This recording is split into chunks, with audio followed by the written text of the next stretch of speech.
esto en los próximos años, pero sacaba Adrián el tema de Ben Wallace, el ministro de Defensa que no estudió nada, pero que se ha ido haciendo a sí mismo en determinados campos de batalla hasta llegar a ser, dicen allí, buen estratega, desde luego metido a política. Pudo ser primer ministro. Muchos de los correveidiles, antes de llegar Liz Truss y por la relación que él tenía con Boris Johnson, le situaban ahí. Incluso se ha hablado de él como próximo secretario general de la OTAN. Se llegó a hablar de Ben Wallace. Y sin embargo, hoy sale un poco por la puerta de atrás. En política, el verbo dimitir no es reflexivo. En política te dimiten. Él ha sacado hoy un comunicado hablando de que, bueno, pues quiere volver con su familia, está divorciado, tiene los 3 hijos a los que ha visto menos, dice, desde que es ministro de Defensa, y que es el momento de parar. Bueno, todo esto es la versión oficial, pero luego van pasando cosas. La primera es que Ben Wallace es el tipo que ha dicho, cuando Ucrania ha pedido armas, que Reino Unido no es Amazon, y que esto no es el Amazon de las armas, que uno no pide y mañana te llegan nuevos cohetes, ni te van a llegar mañana los Storm Shadow, ni mañana vamos a mandar nuevos tanques. Y lo dijo abiertamente, igual que se ha mostrado contrario en muchas ocasiones a la integración rápida en la OTAN de Ucrania, y como en muchas ocasiones se ha mostrado contrario a seguir enviando dinero a Ucrania. Hoy hay una reformulación, porque ha aprovechado esto Rishi Sunak para dar portazo al gabinete. Si fuera viernes, parecería una empresa el gabinete hoy en Reino Unido. También ha hecho cambios en el Ministerio de Energía, donde ha puesto claramente a una mujer amiga suya, con la que llevaba trabajando años, con la que ha estado trabajando incluso desde la banca de inversión, y hoy toma esa cartera de energía con lo importante y relevante que está siendo la energía para la inflación. ¿Cambia Sunak el gobierno, y os paso a preguntar esto, para plegarse a las necesidades internacionales que hay de lo que se le va a pedir a Reino Unido y el apoyo que necesitan de Reino Unido, ya no solo en las distintas cumbres en Europa, evidentemente con el peso que ahora tiene, sino en particular con la OTAN, estos G20, etcétera, etcétera? ¿Le están cambiando el paso a Sunak y le están obligando a reformular el gabinete, o lo está haciendo de motu propio? Bueno, vamos a ver, curiosamente mi interpretación o nuestra interpretación sobre la figura de Ben Wallace era un poco opuesta, algo he dicho antes, ¿no? Ben Wallace, de hecho, estaba teniendo una posición de halcón dentro de la OTAN, es decir, esto es algo de alguna forma tradicional en el Reino Unido, que siempre ha sido de forma abierta o de forma alarmada lo más agresivo dentro de la OTAN, dentro de las políticas expansionistas, de las nuevas invasiones, etcétera, ¿no? Pero dentro de las políticas actuales con respecto al conflicto en Ucrania, Ben Wallace de hecho representaba el ala, desde nuestro punto de vista, el ala más agresiva.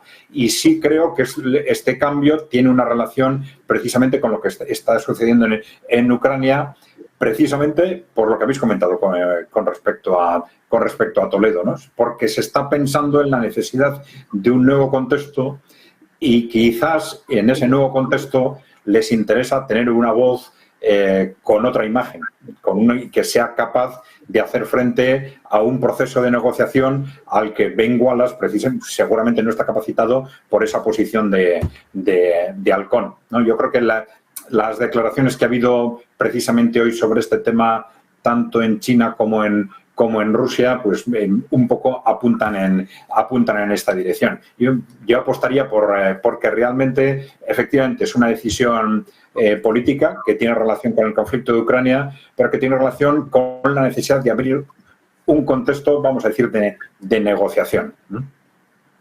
Bueno, eso, sí. Yo decía, o sea, no quita la agresividad que ha tenido para con el conflicto y efectivamente lo que está teniendo, no quita con el hecho de que efectivamente Wallace no pensaba que el conflicto se estuviera reconduciendo bien, en ningún caso. Quiero decir, como comenta Adrián, efectivamente Ben Wallace habría tomado cartas en el asunto de otra manera bastante distinta desde hace tiempo. Y lo que le cansaba era un poco este desgaste, quiero decir, de ir enviando, ir recolocando, etcétera, etcétera. Para Wallace esto no tenía sentido, y de ahí este cambio en las posiciones, efectivamente. No quería yo tampoco enfocarlo de otra manera, sino el hecho de que Wallace empezaba a tener declaraciones de cierto hartazgo al respecto de la situación que se está viviendo y de los envíos que está realizando Reino Unido a Ucrania, que le parece que no son ni en forma ni en tiempo han sido los adecuados, y que además se estaba haciendo más por aparentar que por llegar a algún punto. Y no quería seguir enviándolo, lo ha dicho varias veces en distintas entrevistas. Creo que la última en The Guardian, él dijo abiertamente que no entendía por qué se seguía enviando material, porque no consideraba que fuera el camino, desde luego. Luis, en esa línea, cambio político, dice Adrián, evidente, y esa lectura desde Rusia y China de, bueno, están dando pasos hacia la paz. ¿La evaluación que se hace desde Europa es similar? Sí, bueno, yo aquí un poco también quiero mencionar que que bueno, desde una visión española o continental, los ministros, aunque estén en desacuerdo con el jefe del gobierno, no dimiten, ¿vale? Es decir, eso lo hemos visto, algún ministro que tiene un desacuerdo con el presidente del gobierno, con el presidente de la República en Francia, y bueno, no es tan normal que un presidente se vea abocado a sustituir a un ministro pues con mayor frecuencia, ¿no? En el Reino Unido esto sí pasa. En el Reino Unido es frecuente o más frecuente que en el continente, que un ministro que no está de acuerdo con la línea que está siguiendo el gobierno, pues dimite, e incluso eso tradicionalmente en algunos casos ha sido hasta un punto a favor para su carrera política, ¿no? Es decir, que esto en la política británica es algo que, entre comillas, es habitual. Se está más acostumbrado a ver este tipo de descontentos. Otra cosa es que luego él haya dicho que, bueno, pues que quiere estar con sus hijos, que el tema de la familia, esto lo hemos visto también recientemente en España con algún líder de un partido importante que ha hecho unas declaraciones similares. Es decir, esta es la excusa, o es un poco sobre el papel, el motivo, ¿no? Pero yo creo que lo que subyace detrás es ese descontento con la línea que está siguiendo el gobierno británico y que se prepara a lo mejor para los próximos meses. Aprovechando que el Pisuerga pasa por Valladolid, bueno, pues Rishi Sunak habrá hecho algún ajuste puntual para poner en esa cartera clave, como decíais, ante lo que pueda pasar a alguien de su propia confianza, que sabe que en principio no le va a traicionar, o en principio es alguien en la que puede apoyarse incluso, ¿no? Pero a partir de ahí habrá que ver qué pasa en los próximos meses y también la trayectoria política de Wallace, porque esto ya decía que en el Reino Unido una dimisión puede ser un paso hacia adelante o una retirada, ¿no? Y en algunos casos no ha sido una retirada en absoluto. Por tanto, yo creo que la figura de Wallace es lo suficientemente importante y lo suficientemente interesante como para seguir pendiente de ella.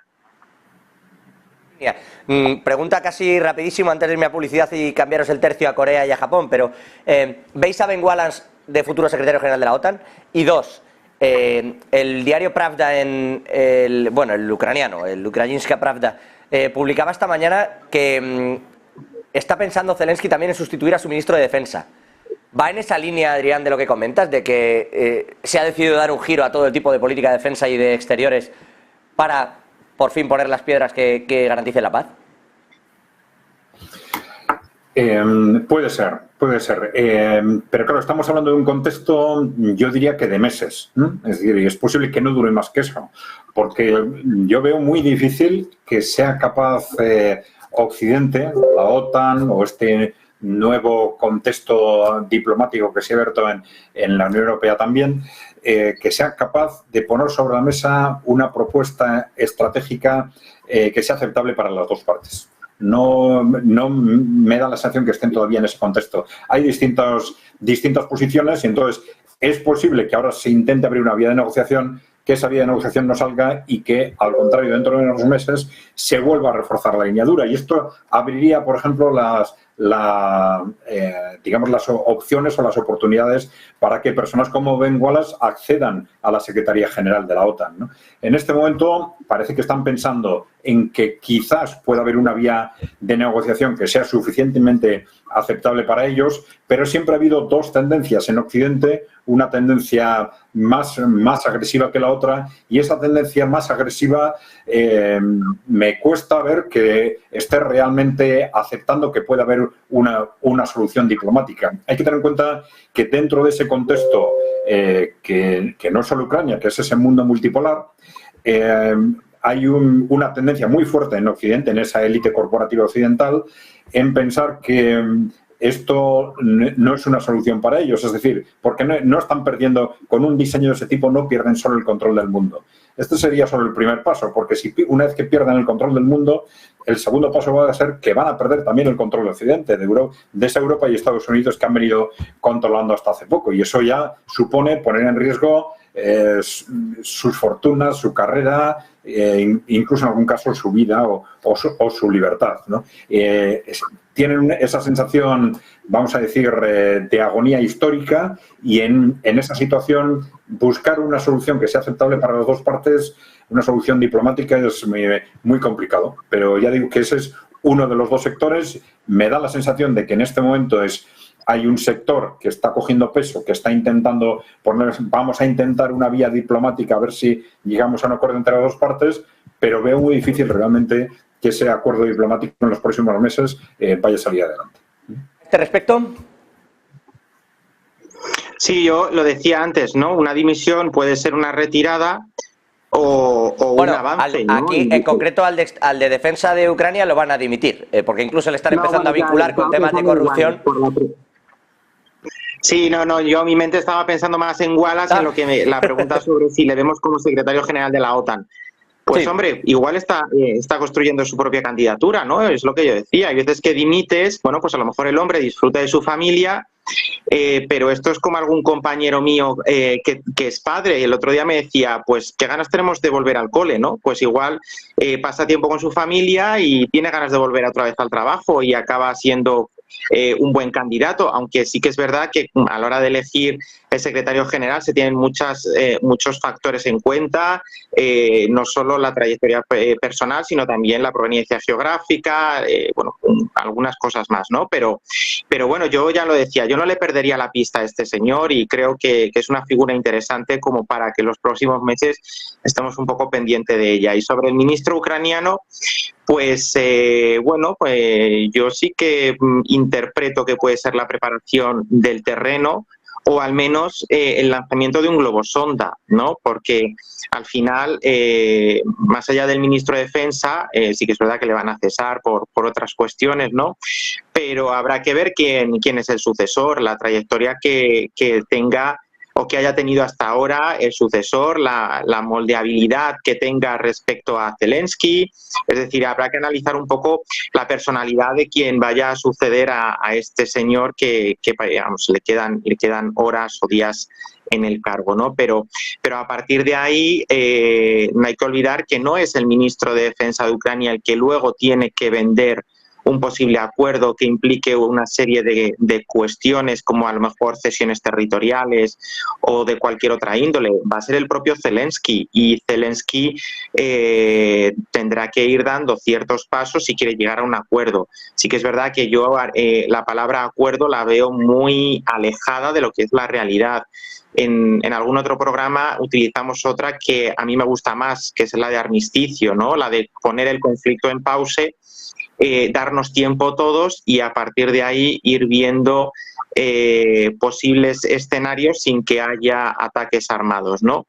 Pero bueno, ya digo que es que al final no va a ser el ministro de Defensa, va a ser Zelensky el que va a tener que vender, que hacer la operación de marketing de venta del posible acuerdo, del posible armisticio o de las posibles cesiones que puedan hacerse a Rusia. Igual que será Putin y no el ministro de Defensa ruso el que tenga que hacer lo mismo ante la opinión pública rusa. Y la sociedad ucraniana, tanto la sociedad ucraniana como la sociedad rusa, están fuertemente polarizadas en estos momentos en el tema bélico, ¿no? Porque hemos llegado a un nivel en el que esto se vincula incluso con la religión, ¿no? El patriarca Cirilo de Moscú ha llegado casi a calificarlo no sé si ha llegado a utilizar las palabras, pero de guerra santa, de guerra justa. Es decir, estamos ya trascendiendo el límite de lo político, de lo social, y estamos yendo mucho más allá. Y esto, pues posiblemente, cuando toque la hora de venderlo,